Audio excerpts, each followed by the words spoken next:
वारकरी संप्रदायातील थोर महात्मे व महाराष्ट्रातील विचारवंतांची दुर्मिळ कीर्तने, प्रवचने, व्याख्याने ऐकण्यासाठी सुरेश महाराज सूळ या यूट्यूब चॅनलला अवश्य सबस्क्राईब करून बेल आयकॉन दाबा. व्यवहारामध्ये देखणं हा शब्द ज्या अर्थानं वापरला जातो तो चुकीचा अर्थ आहे. आपण व्यवहारात देखणं कोणाला म्हणतो? एखादा गोरा गोमटा नाकी डोळी चांगला असला कोणता मुलगा देखणं आहे, हा त्याचा गैरअर्थ आहे. देखणा शब्दाचा अर्थ तो नाही. देखणाचा शब्दाचा अर्थ आहे ज्याला चांगलं दिसतं तो, अधिक चांगलं दिसतं तो देखणा. अधिक चांगला दिसतो तो देखणा नव्हे, ज्याला चांगलं दिसतं तो. अधिक चांगला देखणा जो असतो दिसणारा त्याला कधीही चांगलं दिसत नाही. त्याला काय दिसतं? त्याला फक्त जगातलं सौंदर्य दिसतं. म्हणजे त्याला जे दिसतं ते खरं दिसत नसतं. त्याला जे दिसतं ते गैर दिसतं. ज्याला यथार्थ दिसतं त्याला देखणं म्हणतात. बरं, ज्ञानोबरायांनी देखणा शब्दाचा अर्थ कसा केलेला आहे? आत्मा आत्मयाच्या ठाई देखी जे देहीचा धर्म देही ऐसे देखणे ते पाही आनंद. आत्म्याचं आत्मस्वरूपा ठिकाणी, देहाचा धर्म देहाच्या ठिकाणी असा ज्याला आत्मा आणि अनात्म या पदार्थातला विवेक कळतो त्याला शास्त्रामध्ये देखणं म्हटलेलं आहे. तुकोबऱ्यांचे एक अभंग आहे, गोदे काठी होता आड करोनी कोड कौतुक देखण्याने एक केले ऐत्याने ले जीवन. इथे देखणे कोण आहेत? दृष्ट्याच्या दर्शना पाडाऊ जो, म्हणजे ज्यांना भगवान परमात्मा कळतो ते. जीवाला आशेची उर्मी तोपर्यंतच आहे जोपर्यंत त्याला भगवान परमात्म्याची अनुभूती नाही. भगवान परमात्म्याच्या अनुभूतीनंतर आशा राहत नाही. नाठवे आशा देहावरी उदास. आशा निर्माण होण्याचं कारण आहे देहभ्रांती. जोपर्यंत देहाची प्रतीती आहे तोपर्यंत आशा निर्माण होणारच. अर्थात आशेचं कारण आहे देहभान. महाराज सांगतात भगवान परमात्म्याच्या अनुभूतीनं आशा संपली, आशेचं मूळ कारण असलेलं देहभान संपलं आणि देहभानातून निर्माण होणारं जे मीतूपणाचा अनुभव, हा मीतूपणसुद्धा संपलं. अलंकापुरी पुण्यभूमी पवित्र तिथे नांदतो ज्ञान तया ठविता महापुण्यराशी. नमस्कार माझा श्री गुरु ज्ञानी. दुधावरील चाय निवडून दिली तैसी परी झाली आम्हा तुम्हा. ज्ञानोबरायांचे जो गाथा आहे त्या गाथ्यावर या ठिकाणी सातत्यानं चिंतन आहे. गाथा ज्ञानोबरायांची आहे आणि ज्ञानोबराय म्हणजे ज्ञानाचे सागर आहेत. सागराचा ठाव जसा घेता येत नाही तसं ज्ञानोबरायांच्या वाङ्मयाचा ठाव घेता येत नाही. तरीसुद्धा हा अवघड प्रयत्न, ही अवघड कसरत आपण करत आहोत. मी या अभंगाचा अर्थ आपल्यापुढे ठेवण्यापूर्वी आपल्याला विनम्र भावनेनं सांगणार आहे की ज्ञानोबरायांच्या शब्दाच्या आधारानं त्यांच्या अर्थाचा धांडोळा घेण्याचा प्रयत्न मी करणार आहे. तो अर्थ तसाच असेल असं सांगता येत नाही, किंबहुना तसाच नसेल हेच बहुतेक सांगता येईल. ज्ञानोबरायांच्या सगळ्या शब्दांचा परामर्श मला घेता येईल का नाही सांगता येत नाही. प्रत्येक अभंगाच्या ज्या भूमिका आहेत त्या निश्चित काय आहेत हेही मी सांगू शकणार नाही. ज्या ठिकाणी त्या शब्दांचं आकलन मला झालेलं नाही त्या ठिकाणी मी प्रामाणिकपणानं मला हा अर्थ कळला नाही असं आपल्यापुढं कबूल करणार आहे. माणसाच्या खिशामध्ये जेवढे पैसे असतात तेवढेच आहेत म्हणून सांगावं कधी. ज्या शब्दांचा अर्थ कळतो तेवढाच कळतो म्हणून सांगावं न कळलेल्या शब्दाचा अर्थ ओढून ताणून लावण्यापेक्षा मला कळालेला नाही हे सांगण्यामध्ये जास्त शहाणपणा आहे. निदान ज्ञानाच्या बाबतीत तरी आपलं जीवन पारदर्शक असावं. आपण एखादा सांगितलेला अर्थ तसाच आहे असं जर आग्रह धरला तर ऐकणाऱ्याच्या मनामध्ये संभ्रम निर्माण होतो आणि त्याची अर्थदृष्टी त्या दृष्टीनंच तयार होते. अर्थात साधक दशेमध्ये त्याचं होणारं जे नुकसान आहे, या नुकसानाला जो कोणी तो प्रवक्ता असेल तो प्रवक्ता जबाबदार आहे. आणि म्हणून आपण ज्ञानोबरांच्या अभंगाचा अर्थ पाहतो आहोत. विशेष म्हणजे हे सगळं प्रकरण ज्ञानाचं आहे. अगोदर वाङ्मय ज्ञानाचं आहे, त्या ज्ञानाच्या वाङ्मयामध्ये परत ज्ञानाचं प्रकरण आहे. त्यामुळं कितपत आपला निभाव लागेल ते सांगता येत नाही. आपण फक्त प्रयत्न करणार आहोत. हा जो अभंग आहे, हा अभंग जीवाचं स्वरूप ब्रह्मस्वरूपापासून भिन्न नाही. जीव हा ब्रह्मस्वरूपच आहे, पण ब्रह्मस्वरूप असलेल्या जीवाला त्या ब्रह्माची अनुभूती आपल्या श्रीगुरूंनी कशा तऱ्हेनं करून दिली याचा अनुवाद ज्ञानोबराय करतात. दुधावरली साई निवडून या दिली. दुधावरची साई निवडायची.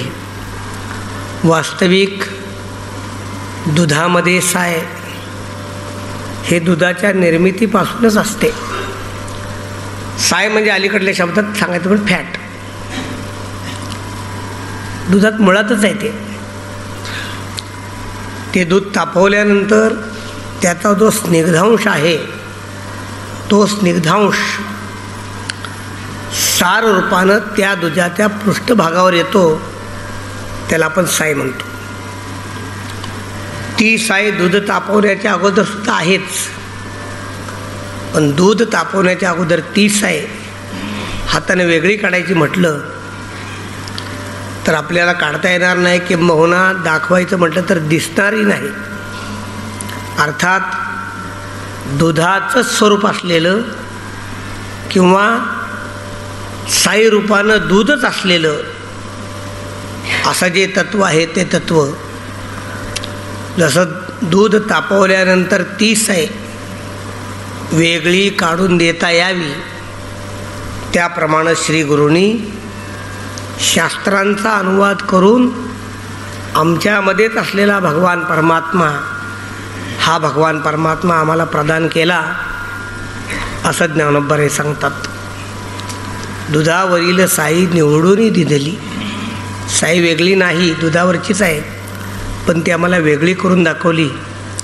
अर्थात ब्रह्मस्वरूपाची अनुभूती, मला ब्रह्मस्वरूप कळालेलं आहे अशा तऱ्हेनं कधी घेता येत नाही, पण श्री गुरु सामर्थ्यानं त्याचा अनुभव आम्हाला घेता आला असं ज्ञानोबराय सांगतात. ज्ञानोबरायांच्या हरिपाठातच दुसऱ्या अभंगामध्ये ज्ञानोबराय सांगतात, मंथुनी नवनीता तैसे घे आनंद. ददी माझी लोणी जाणती सकळ, तुकोबराय सांगतात. दह्यामध्ये लोणी हे सर्वांनाच माहीत आहे, दुधामध्ये साई आहे हे सर्वांनाच माहीत आहे,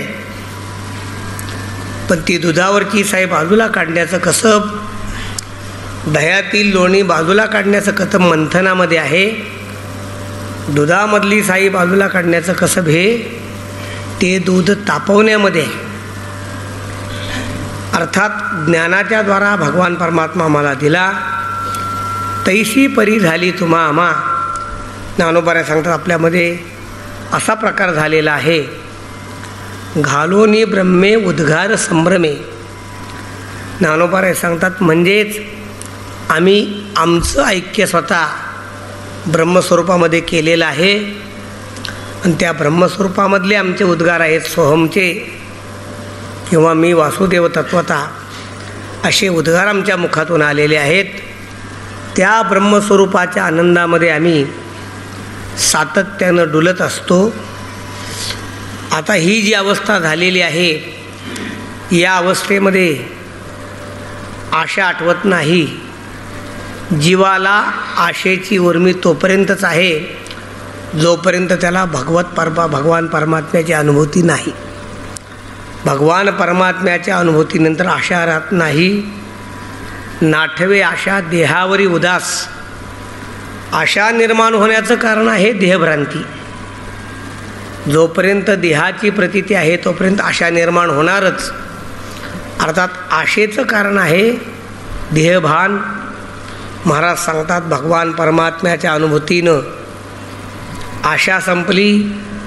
आशेचं मूळ कारण असलेलं देहभान संपलं आणि देहभानातून निर्माण होणारं जे मीतूपणाचा अनुभव, हा मीतूपणसुद्धा संपलं.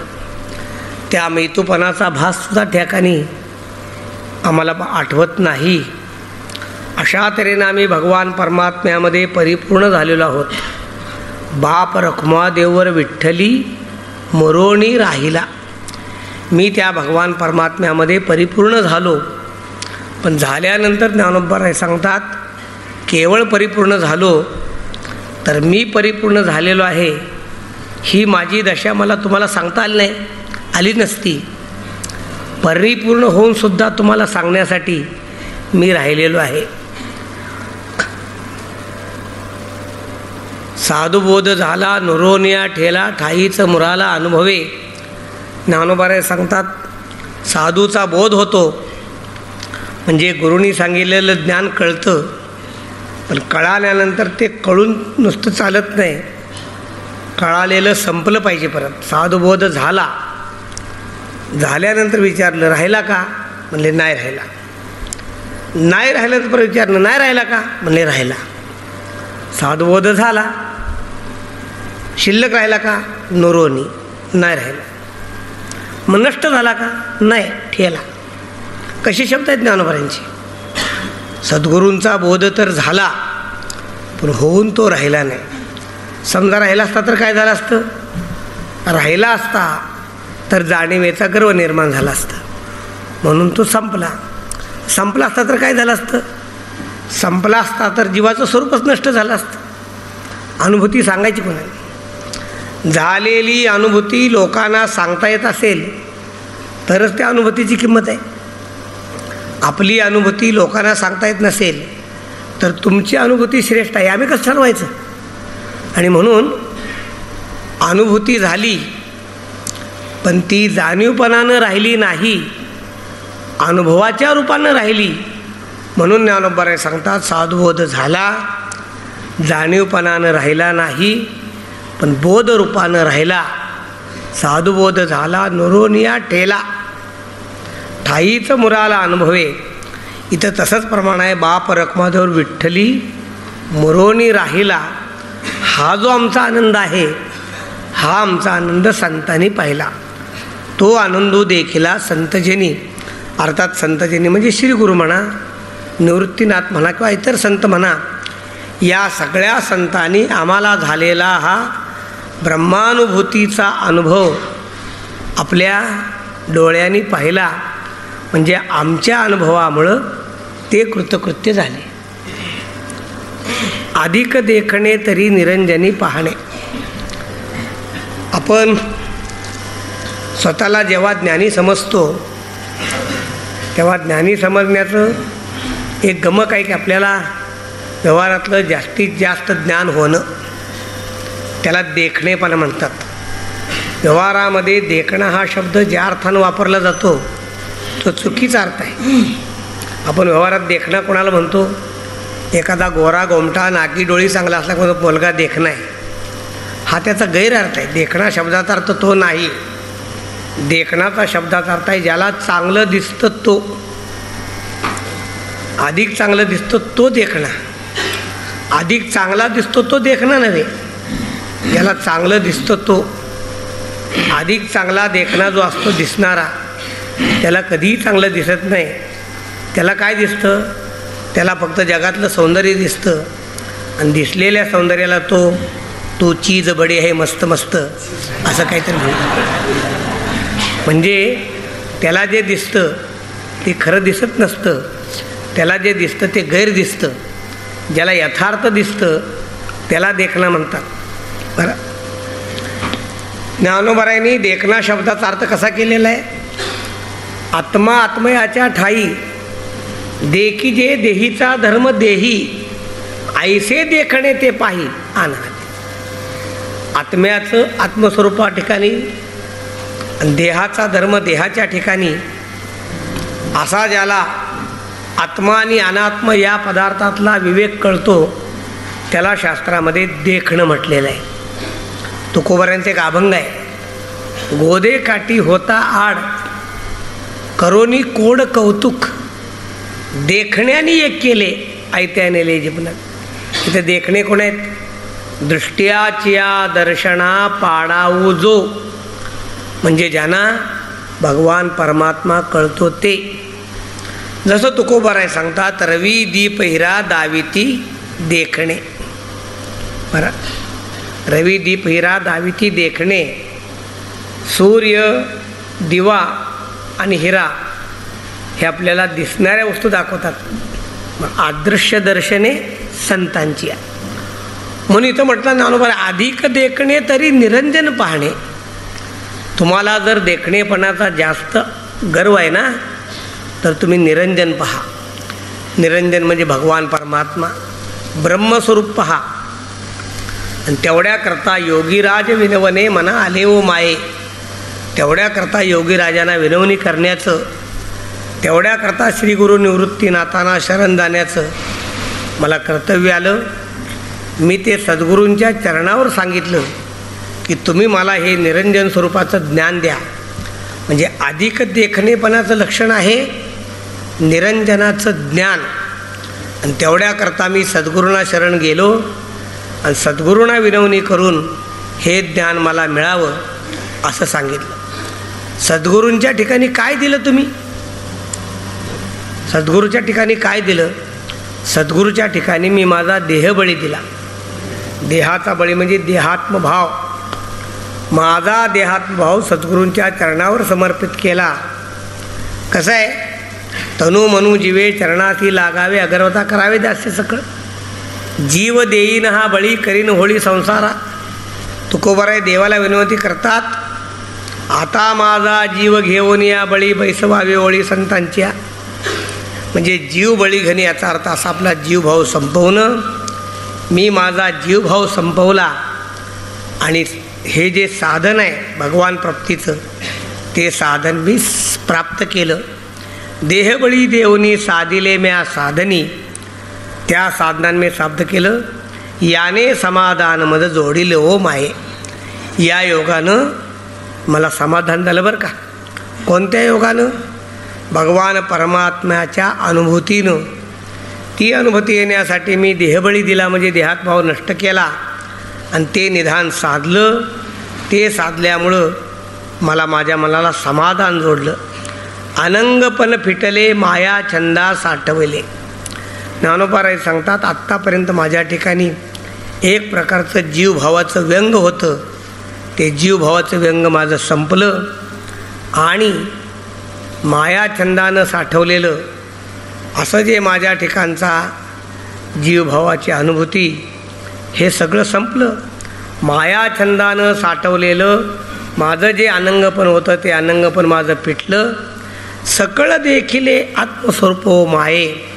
आणि संपूर्ण आत्मस्वरूप मला या ठिकाणी दृश्य झालं, दृष्ट झालं मला आत्मस्वरूप. हे कसं झालं हे सांगणं मोठं अवघड आहे.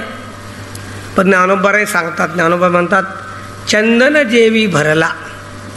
चंदनाच्या ठिकाणी सुवास कसा भरलेला आहे? हे चंदनाचा सुवास दृष्टीचा विषय नाही. अश्वत्थ फुलला.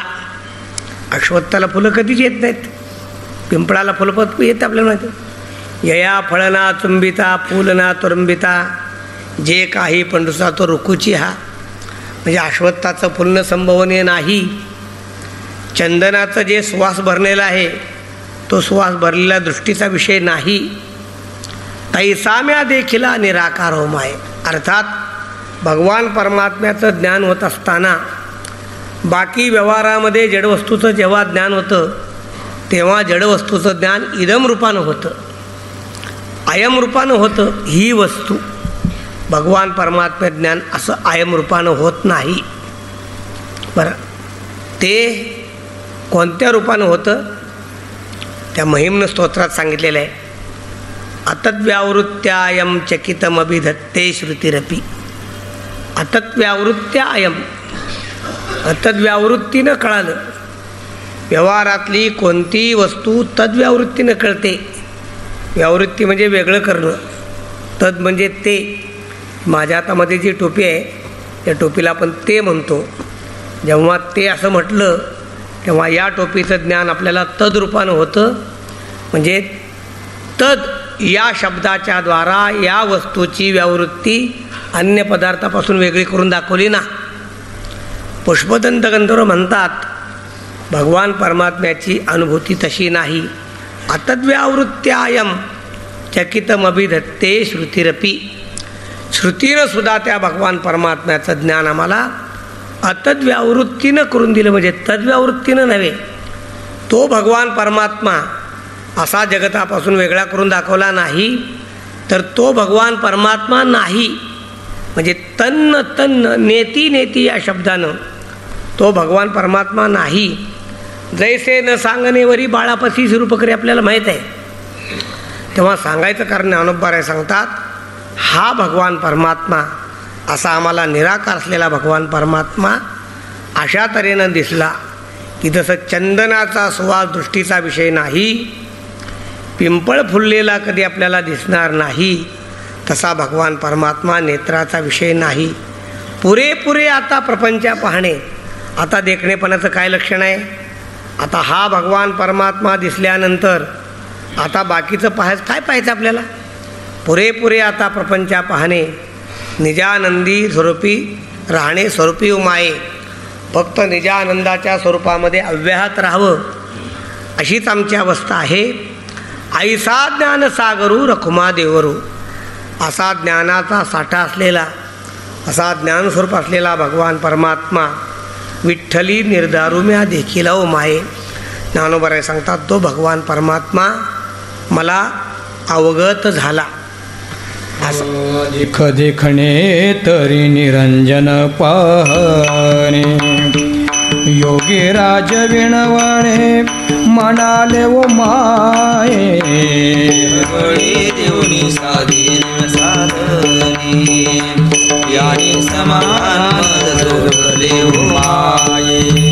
अनंगपण फिटले माया छंदा साठवले सकळ देखिले आत्मरूप ओ माये. चंदन जेवी भरला अश्वत्थ फुलला ऐसा ना देखिला निराकार ओ माये. पुरे पुरे आता प्रपंचा पाहणे निजानंदी राहणे स्वरूपी ओ माये. ऐसा ज्ञान सागरू रुक्मा देवी वरू विठ्ठली निर्धारुम्या देखिला ओ माये.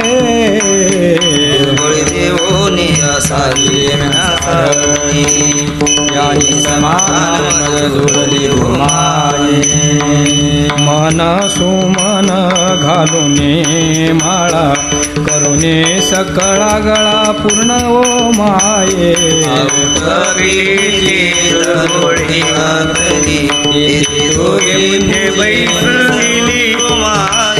तेथे अद्वैत रूपे परोपरी वासू करुणिया वैराग्य ज्ञाने ओ माये. ऐसा हृदय मंदिरी दुर्गा देवी अंतरी बापर देवरू निर्धारी ओ माये.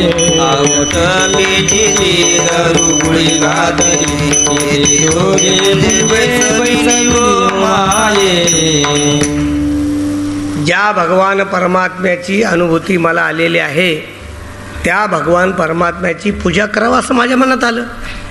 पण आता पूजा करायची कशी? त्या भगवान परमात्म्याची पूजा होत नाही. एक पूजेचा प्रकार आपल्या सर्वांना माहीत आहे, जो ज्ञानेश्वरीच्या 15व्या अध्यायामध्ये आपण आता हृदये भले चौफाळुनिया आपले चौफाळुया भले वरी. त्या ठिकाणी ज्ञानोबारायांनी श्रीगुरूच्या पूजेचा फार सुंदर प्रकार सांगितलेला आहे की श्री गुरुच्या पूजेसाठी लागणारी व्यवहारातली सगळी साधनं, ती साधनं उपयुक्त नाहीत, तर ती सगळी परमार्थातली साधनं पाहिजेत. अर्थात त्या ओव्यांचा विस्तार करण्याची वेळ नाही, पण तो श्री गुरुच्या पूजेचा प्रकार आहे. लक्षात गंमत अशी आहे, भगवान परमात्म्याची पूजा करताच येत नाही. का करता येत नाही? तुकोबाराय सांगतात, कासयाने पूजा करू केशी राजा, मी तुझी कशी पूजा करावी हाची संदेह माझा फेडी आता. जर तुझ्या डोक्यावर पाणी घालावं म्हणावं तर आपो नारायण साक्षात असं उदक हे तुझं स्वरूप आहे. उदके नाव तरी स्वरूप ते तुझे ते काय माझे देवा. आता मी तुला काय द्यावं? गंधाचा सुगंध, पुष्पाचा परिमळ. मी तुला गंध लावावं तर गंधाला सुगंध देणारा तू आहेस. फूल व्हावं तर फुलामध्ये सुवास निर्माण करणारा तू आहेस. आता मी तुला काय व्हावं? जर तुला दक्षिणा व्हावी असं मनात आलं, भाऊ दक्षिणा तरी धातू नारायणा, तर प्रत्येक धातूमध्ये तू आहेस. बरं, अन्न समर्पण करावं तर अन्नम ब्रह्मेती विजानीयात, असं अन्न हे तुझं स्वरूप आहे. भाऊ दक्षिणा तरी धातू नारायणा ब्रह्मतेच्यानं तुझे काही. बरं, आत्ता या ठिकाणी जो अभंग गायलेला आहे, असं गाऊन तुझं काहीतरी वर्णन करावं म्हणलं तर गाता तू ओंकार.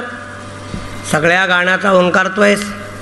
नाचावया थार नाही कोठे, तुझ्या नावानं नाचाय म्हटलं तर नाचावं कुठं ते आम्हाला ठिकाण नाही. सगळ्यात चांगलं ना तुकोबाराय सांगतात, आपलं तुका म्हणे मग अवघे तुझे नाम, धूप दीप राम कृष्ण हरी. पूजा करण्यासाठी षोडशोपचार पाहिजेत, पण षोडशोपचार करण्यासाठी साधकाची लक्षणं नाहीत. आपण साधक दशेतले म्हणतो ना, आपण साधक आहोत. साधक षोडशोपचार कसं कर लक्षात ठेवा. आपण देवाला चंदन, सुगंध, वस्त्र, अलंकार कसं समर्पण करणार सांगा. म्हणून तुकोबाराय सांगतात, बास रामकृष्ण हरी, तुझ्या नामाची सकळ पूजा अर्चना मंत्रमाळ, धूप दीप नैवेद्य फल तांबूळ वाहू पुष्पांजुळ तुका म्हणे. असं आहे.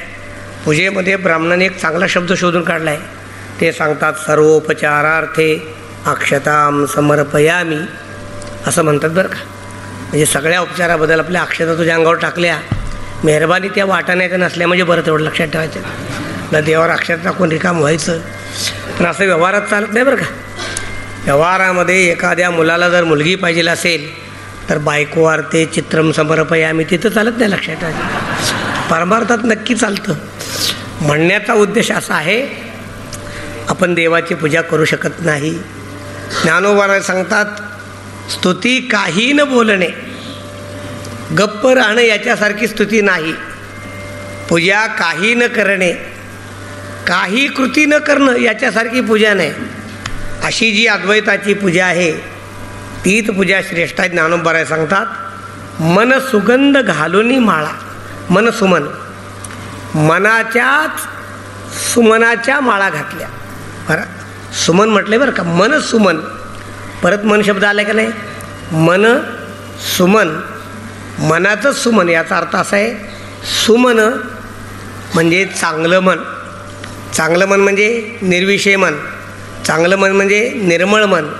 चांगलं मन म्हणजे निर्विकारी मन. निर्विकारी मन हे सुमन आहे. शंकरासी पूजिले सुमनाने, श्लेष अलंकार आहे ना.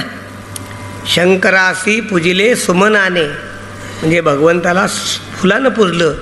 शंकरासी पूजिले सुमनाने म्हणजे चांगल्या मनानं. मन चांगलं केलं, मन विशुद्ध केलं, त्या विशुद्ध मनाच्याच माळा देवाच्या गळ्यात घातल्या. करोनी सकळा गळा पूर्ण व माये, संपूर्ण गळ्यामध्ये त्या माळा घातल्या. आऊटपुटीची दुर्गुळी घातली.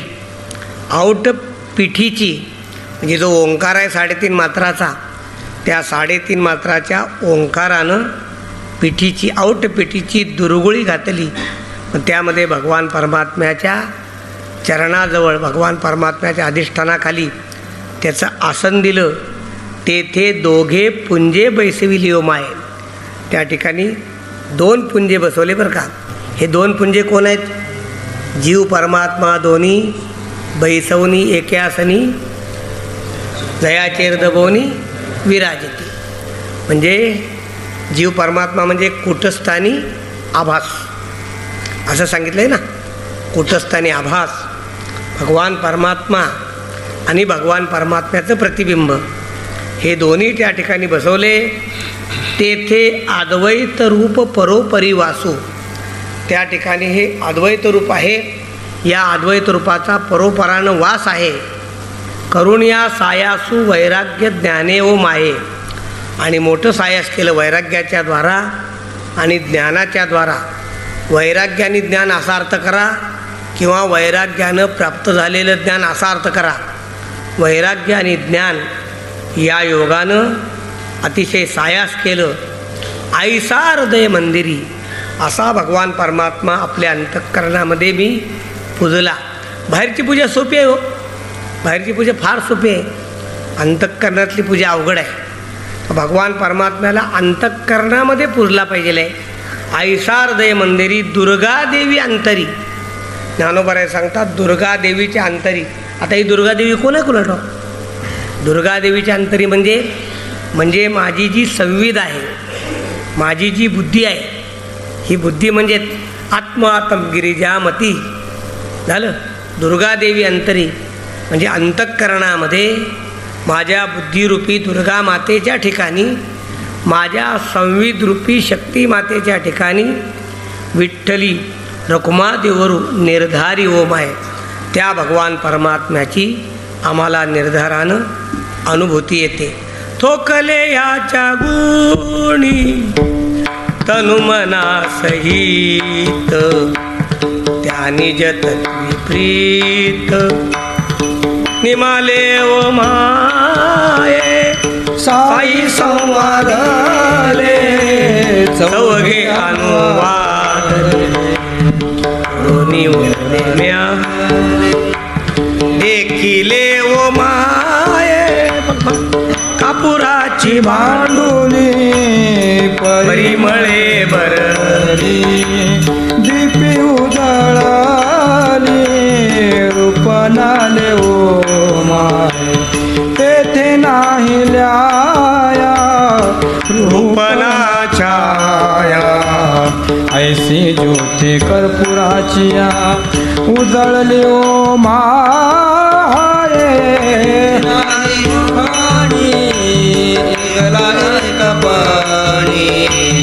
देखताची नयनी मरला माय. ऐसी झाली प्राप्ती खुंटली मागील गती. रखुमादेवी पती जोडला साही संवाद चौघे अनुवादले वरमुनी उरले म्या देखिले ओ माये.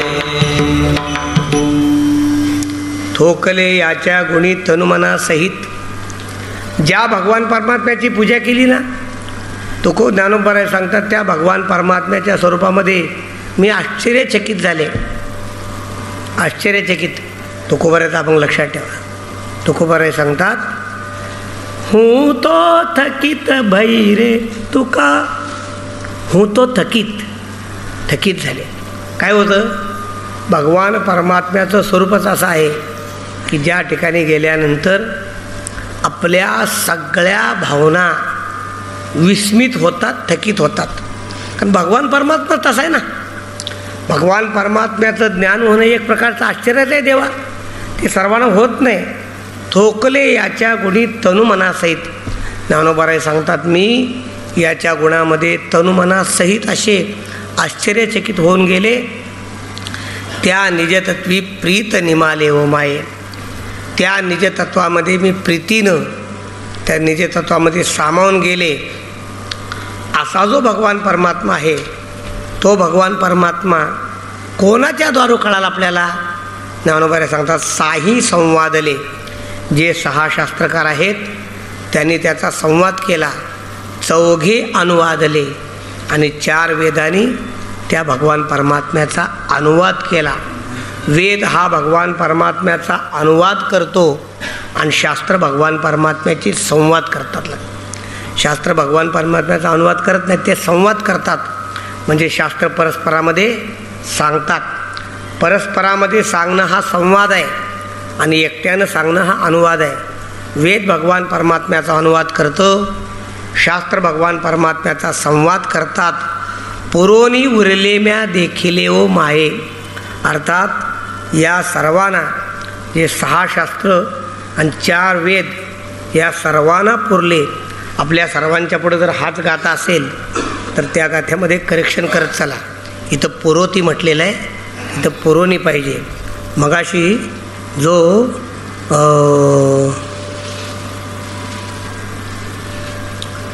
664 क्रमांकाचा अभंग आहे त्याच्यामध्ये दुसरं चरण त्याच्यामध्ये देहबळी म्हटलेलं आहे. तिथं देहबळी करा. आणि हे जे करेक्शन होतील ना, हे करेक्शन संस्थांना कळवणं गरजेचं आहे. म्हणजे त्याच्यामुळं पुढच्या दुरुस्त्या त्या करू शकतील ना. आपल्याला ते आपण म्हणजे हे सगळं होत असताना मला त्या डॉक्टरना विनंती करेन मी की हे सगळं करेक्शन होणं महत्त्वाचं आहे. करेक्शन झालेलं चांगलं आहे. तेव्हा हे करेक्शन करत चला आणि ती करेक्शन प्रकाशांना कळवा. प्रकाशकांना कळवले त्यामुळे ते पुढच्या आवृत्तीमध्ये दुरुस्त करू शकतात. इथं शब्द आहे पुरोती उरले म्या देख, पुरोती नाही पुरोनी. पुरोनी म्हणजे काय? बापरदकमा देवरू पुरोनी उरला, सभायोजी भरला माझे हृदय गे माये, सभूमीम विश्वतो ऋत्वा अत्यतिष्ठत दशांगुलम, असा इथं अनुवाद आहे. पुरोनी उरले म्या देखिले ओ माय, कापुराची भांडुली परिमळे भरली.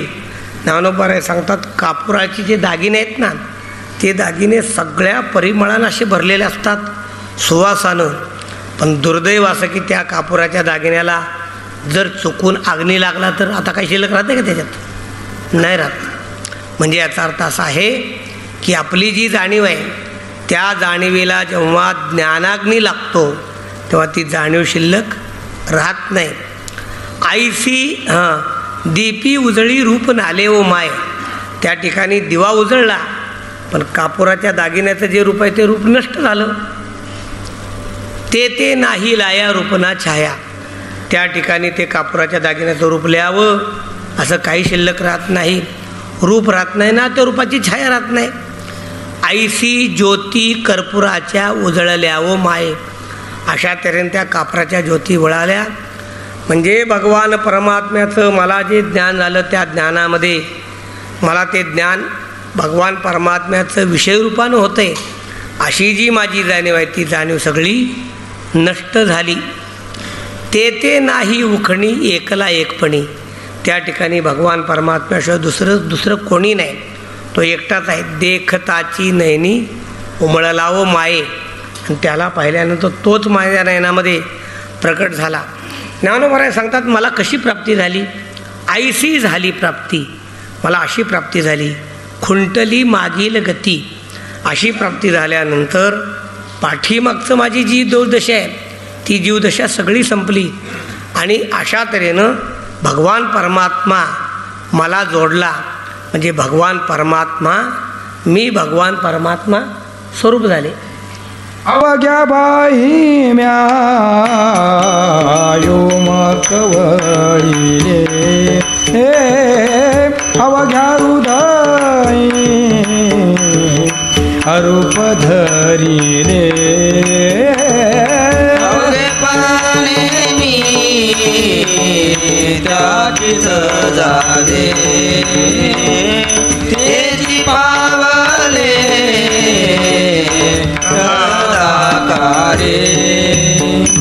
काही न सोनिया काही एक झाला, अवघाची शेकीला ब्रह्मरसू, बाप रखमा देवरू अवघाची धरीला, अवघाची गिळीला अवघेपणे अवघेपणे त्याचीच झाले, तेची पावले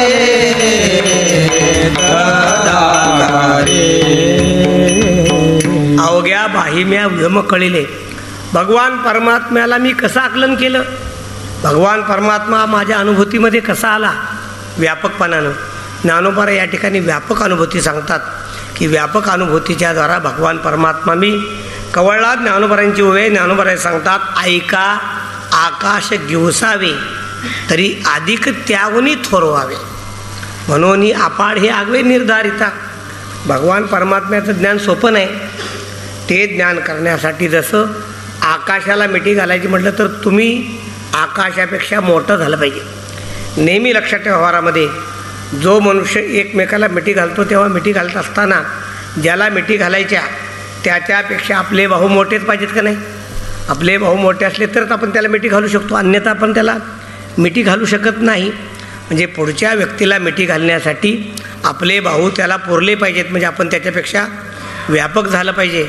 ज्ञानोबाचा अवघ्या बाही, अवघ्या बाही म्हणजे माझ्या सगळ्या वृत्तीनिशी, आपल्या ज्या अंतःकरणाच्या वृत्ती आहेत ना, या सगळ्या अंतःकरणाच्या वृत्तीनिशी आकाश स्वरूप असलेला असा निर्गुण भगवान परमात्मा, त्या भगवान परमात्म्याला कवळलं. अवघ्या हृदयी अरूप धरिले. आणि माझ्या जे रोस हृदय आहे त्या सगळ्या हृदयाच्या भावानं ते अरूप माझ्या ठिकाणी मी साठवलं बरं का. माझ्या ठिकाणी ते तुकोपर्यंत का अभंग आहे, अभंगाचा निश्चित क्रमांक सांगता येत नाही मला, पण तो अभंग असा आहे. अवघ्या भूतांचे केले संतर्पण, अवघीची दान दिली भूमी, अवघाची काळ दिनरात्र शुद्धी, साधीला पिधी सर्व काळ, अवघेची कर्म आले आम्हा हाता, अवघेची अनंता समर्पिले. असा अभंग आहे, तो गोड आहे.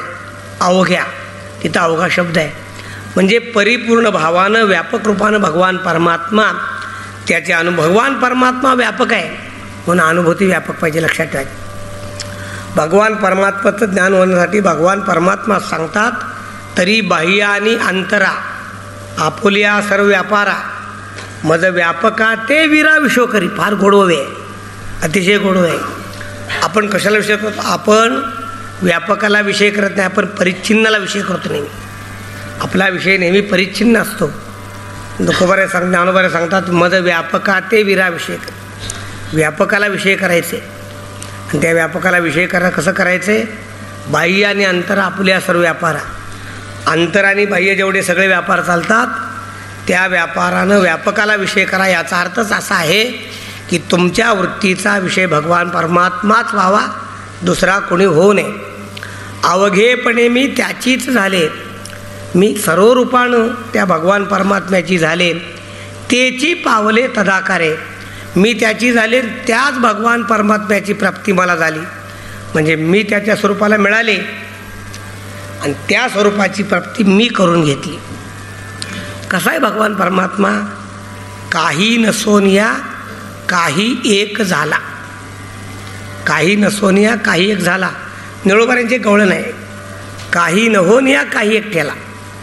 फार गोड गवळण आहे बरं. काही न होनिया काही एक ठेला, काही नसूनच तो आहे.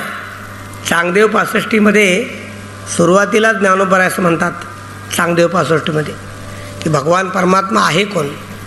भगवान परमात्मा ज्ञानोबाराय सांगतात, स्वस्ती श्री वटेषु जो लपोनी जगदा बासु दावी प्रकसू प्रगटला करे.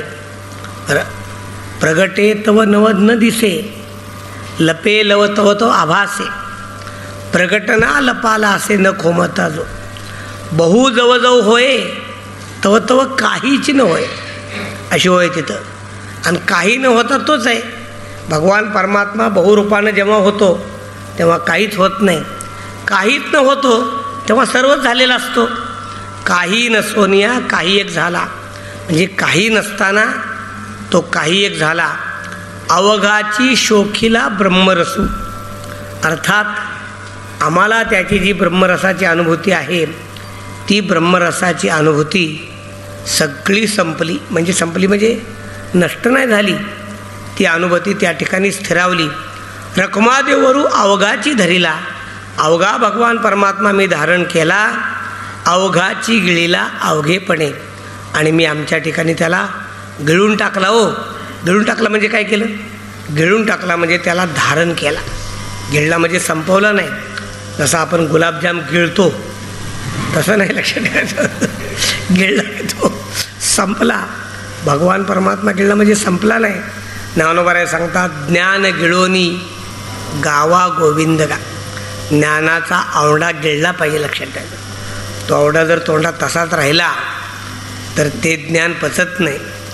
कोणताही पदार्थ पोटात गेल्यानंतरच पचतो, तोंडात पचत नाही. ज्ञानोबा सांगतात तो भगवान परमात्मा सगळा मी माझ्या ठिकाणी धारण केला. बोला. ठक परी धरीला मन वेग बांधला, तो ठेंगणाची झाला आणि वाढवो माये समाधी ध्यान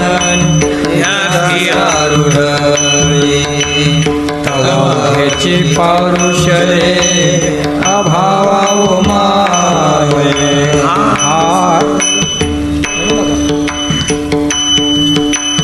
हा सो जैसा तैसा हृदय मंदे ऐसा, परपुरुषया पैसा अनुसरले ओ माये. बरवा देखून न्याहाळी दिव्य कांते झळाळे, परब्रह्म दिवाळी चौदिशांची ओ माये. त्याने निवाला तनु भेटला जगजीवनु, तो आनंद गणू उतंबळे ओ माये. हा निरालंब ओळला भक्ती भावे मिळाला, बाप रखमा देवी दादूला विठ्ठलू राणा ओ माये. समाधी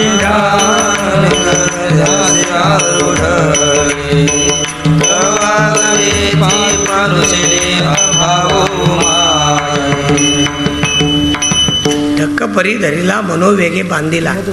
भगवान परमात्मा अनाकलनीय आहे. भगवान परमात्मा अपार आहे. आपण आपल्या बुद्धीनं, आपल्या वृत्तीनं, आपल्या ज्ञानानं, आपल्या जाणीवेनं त्याला आकलन करायचं म्हटलं तर केव्हाही शक्य नाही. कसं ठकायचं? खरं म्हणजे तो ठकवणार आहे.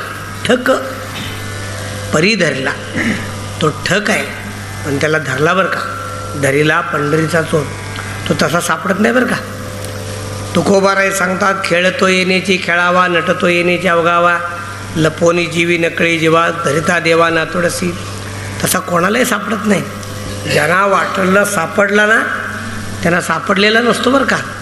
बहुत कळले कळले म्हणती, परी ते नकळोनी बरळती, नाना तऱ्हेच्या युक्ती चावळती, जेवी शुक बोलती पंजरी.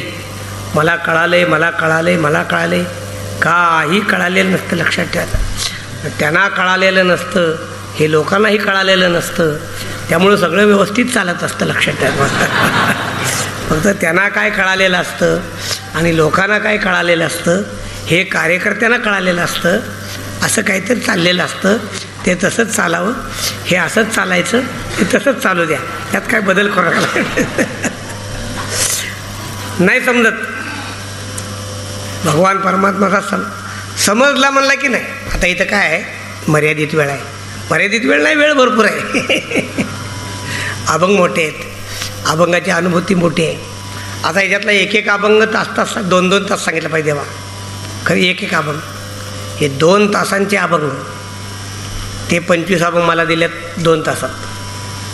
2 तासाचा एक अभंग, त्यातले 25 अभंग 2 तासात सांगायचे. 2 तासामध्ये 25 अभंग म्हणजे एका तासामध्ये 12 अभंग, म्हणजे 5 मिनिटाला 1 अभंग. एवढं सगळं रान ओळखायचं आहे. आम्हाला सवय वाईट असते. आम्हाला काय सवय, कीर्तनाची सवय असती, विठोबा रुक्माईपर्यंत मागपुढं बघायचंच नाही अशा.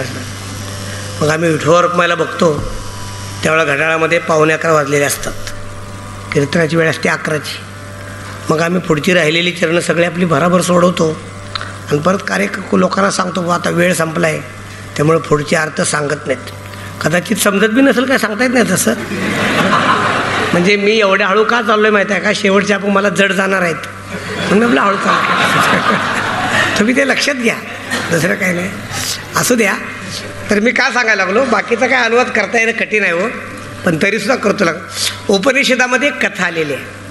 ती कथा अशी आलेली आहे, 2 शिष्य गुरुकडे गेले आणि त्यांनी गुरुनं विचारलं मला ब्रह्म समजावून सांगा. गुरुनं त्याला ब्रह्म समजावून सांगितलं. दोघांना सांगितलं त्या खोलीमध्ये जाऊन विचार करून परत या. दोघंही त्या खोलीत गेले, विचार केला 2 खोलीमध्ये. दोघं नंतर परत आले. परत आल्यानंतर विचारलं गुरुजीनं, कळालं का? कळालं म्हणलं मला. मला कळालं. जा म्हणले आता कीर्तन करत फिरत त्याचा प्रश्न लक्षात ठेव. म्हणजे कीर्तन करत फिरणारे असे आहेत असा माझा का आरोप नाही बरं का, लक्षात ठेवायचा. दुसऱ्याला विचारलं कळालं का, तो मला नाही कळालं. तुला कळालं म्हणले खरं लक्षात. ज्याला कळालं होतं त्याला गुरुजींनी सांगितलं तुला कळालेलं नाही. जो म्हणला मला कळालेलं नाही त्याला गुरुजी म्हणले तुला कळाले खरं, लक्षात ठेवायचं. म्हणून तो श्लोक लक्षात, फार मोठा गोड श्लोक आहे. यस्या मतम तस्य मतम मतम यस्य न वेदसः. उपनिषदामध्ये हा श्लोक आहे. यस्या मतम तस्य मतम म्हणजे काय, इथं संस्कृत जाणारी बरीचशी मुलं आहेत.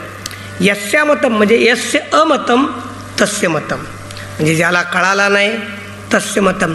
मतम यस्य न वेदसः ज्याला कळालं आहे त्याला कळालेला नाही. म्हणून पुढं म्हटलेलं आहे अविज्ञातम विज्ञातेन विज्ञातम अविज्ञातम विजातेन विज्ञातम अविजानताम. दोन्ही पद अशी विरोधाभास आहेत. अविज्ञातम विजातेन म्हणजे ज्याला जाणलेलं आहे त्यालाच कळालेला नाही. विज्ञातम अवजानताम ज्याला कळालेला नाही त्याला कळालेला आहे. मोठा हा मग तसंच आहे. भगवान परमात्मा कळत नाही, तो ठकवतो. फक्त भगवान परमात्मा ठकवतो. दृष्टांत सांगायला परवानगी नाही म्हणजे वेळ नाही. दृष्टांत असा आहे, भगवान परमात्म्याने अर्जुनाला सांगितलं तुला जर सुभद्रा पाहिजे असेल तर तू संन्यास घे. आता वैतागच आहे खरं लक्षात ठेव. म्हणजे सुभद्रा पाहिजे म्हणजे संन्यास कसा काय घ्यायचा, त्याला म्हणले तू संन्यास घे म्हणजे संन्यास घेऊन तू सुभद्राला मिळव. तो असा आहे. संन्याशी सुभद्रा मिळवू शकत नाही. जो सुभद्रा मिळवतो तो संन्याशी नसतो. आणि आत्तासारखे संन्याशी पूर्वी नव्हते, त्यामुळे तसं कसं सांगलं लागतं. पण भगवंतांनी सांगितलं तू संन्यास घे. सुभद्रेला सांगितलं त्या संन्याशाची सेवा कर. आणि बळरामदादांनी सांगितलं कोणता तरी एक संन्यास आला आहे रविवार पर्वतावर, लोक त्याच्या दर्शनाला जातात, जमलं तर तुम्ही स्वतः जा दर्शनाला जा. बलरामदादा दर्शनाला गेले. यानं अर्जुनाला सांगून ठेवलं बलरामदादा आल्याबरोबर लगेच पागळू नकोस, घरी चला म्हणले तर लगेच हो म्हण नकोस, जरा आडेवेडे घे, उशिरा हो म्हण. बलरामदादा भाविक होते. म्हणले स्वामीजी आपली चरणधूळ आमच्या घरात लागली तर बोलले नारायण नारायण. हे सगळं फक्त नारायण म्हणत असतं ना, लक्षात ठेवा. म्हणजे नारायण तुम्ही नाही बरं का नारायण, लक्षात ठेवा. नारायण नारायण अहो असं काय करताय. आपल्यासारख्याची आमच्याकडे आमचं घर पवित्र होईल. नारायण नारायण असं काहीतरी झालं. आता हे सगळं अजून 2 तास सांगू शकतो तुम्हाला मी. ते आले, सुभद्रेने त्याची सेवा केली. नंतर भगवंताने अर्जुनाला सांगितले बघ आता तुझं सुभद्रेचं कनेक्शन मी जोडून दिले, हान गाडीचा प्रश्न.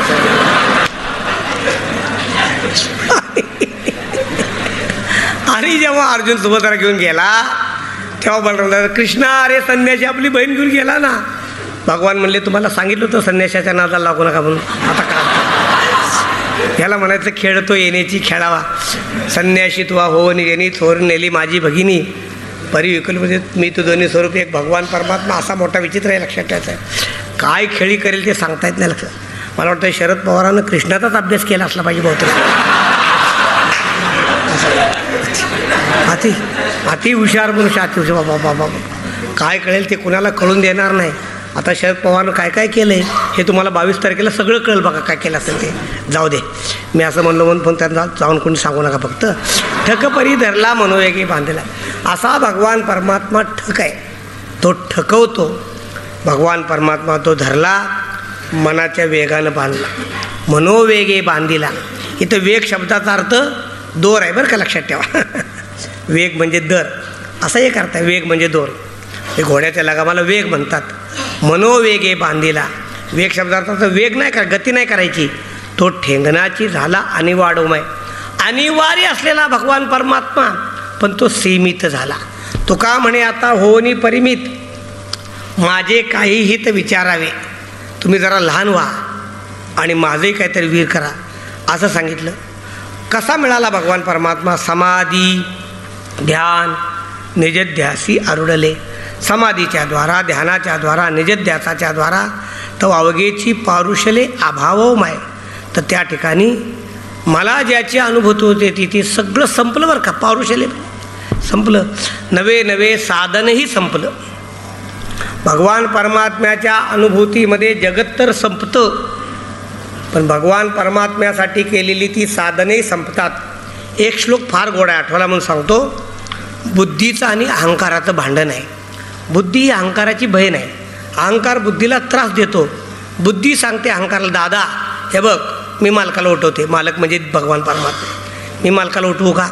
अहंकार सांगतो, बाई तुझं माझं भांडण आपल्यातच राहू दे, त्याच्याकडे तू जाऊ नकोस. मग तू मला त्रास देतोयस, ती तुला माहीत नाही. माझ्या त्रासासाठी त्याला उठवणं हा त्याच्यावर उपाय नाही. जर त्याला उठवलं तर तो मला खलास करणार आहे, तुलाही खलास करणार आहे, जगत बी संपवणार आहे. बरं, अहंकारो धियम ब्रूते तम सुप्तम महाप्रबोधय उत्थिते परमानंदे नाहम नत्वम नवै जगत. असा फार गोड आहे श्लोक. तर सांगायचं अवघेची पारुशले अभावो माय हा असो जैसा तैसा हृदय मंदिरे असा. जसा कसा भगवान परमात्मा असेल, तुझं सगुण म्हणो की निर्गुण रे, असा हृदय मंदिरला परपुरुषी आपैसा अनुसरले व माय. अशा परमपुरुषाला मी अनुसरले. अर्थात हा परमपुरुष म्हणजे इथं परपुरुष म्हटले तो परपुरुष नाही. तुकोबाराय म्हणतात ना, परपुरुषाचे सुखभोगे तरी. तिथं सुद्धा परपुरुष म्हणजे दुसरा पुरुष अर्थात आहे, तिथं परमपुरुष आहे. परमपुरुष म्हणजे कोण? त्या उपनिषदामध्ये कठोपनिषदामध्ये असं सांगितलेलं आहे, इंद्रियेभ्य परा हर्ता हर्तेभ्यश्च परम मनः मनसस्तु परा बुद्धीर बुद्धेरात्मा महान परा महतः परम अव्यक्तम अव्यक्तात् पुरुषः परम पुरुषात्न परं किंचित सा काष्टा सा परागती. तो परमपुरुष भगवान परमात्मा, त्याला मी अनुसरले. बरवा देखोनी न्याहाळी दिव्य कांती झळाळे. त्याला बघितल्यानंतर मी त्याला निहाळलं. त्याची दिव्य कांती आहे, त्या दिव्य कांतीचा झळाळ म्हणजे तेज आहे. परब्रह्मी दिवाळी चौदिशांची माये. अशा परब्रह्म स्वरूपामध्ये चारही दिशांची दिवाळी म्हणजे उजाळ झाला. आता पुढे 4 दिवसांनी येणारे ती दिवाळीच आहे, ती व्यवहारातली दिवाळी आहे. सरकारनं एक गोष्ट चांगली केलेली आहे, निकाल दिवाळीच्या नंतर ठेवला आहे. म्हणजे सरकारचं म्हणणं असं की दिवाळीत शिमगा होऊ नये म्हणून थोडासा शिमगा पुढे टाकायला. शिमगा नेहमी दिवाळीच्या पुढं पाहिजे ना. आता दिवाळी संपणार आहे 20 तारखेला आणि 22 तारखेपासून शिमगा सुरू होणार आहे, तो तुम्ही पाहाल. तर तात्पर्य बघा असा की चौदिशांची ओमाय म्हणजे 4ही दिशेला दिवाळी. याचा अर्थ असा आहे, पूर्व दिशियाच्या रावळी उदयाताची अंशमाळी बरे काय पुढे एराई दिशा तिळे काळी काळेमा नाही. त्याने निवाला म्हणू भेटला जगजीवन. त्या योगानं माझं मन शांत झालं, मला भगवान परमात्मा जगज्जीवन भेटला. तो आनंद गहनू उचंबळे ओमाय. तो आमचा जो आनंद आहे अंतःकरणातला, तो आनंद अंतःकरण असा उचंबळतो. हा निरालंब वळला भक्ती भावे मिळाला. निरालंबन भगवान परमात्मा म्हणजे त्याचं आलंबन होत नाही असा मला मिळाला. भक्तिभावानं प्राप्त झाला. रकुमादेवी दादूला, दादूला म्हणजे मोठा, वर म्हटले ना ठक, इथे दादूला शब्द वापरला आहे. असा दादूला म्हणजे श्रेष्ठ असलेला विठ्ठलू राणामाय असा जो विठ्ठल राजा आहे ना, तो भगवान परमात्मा मला मिळाला.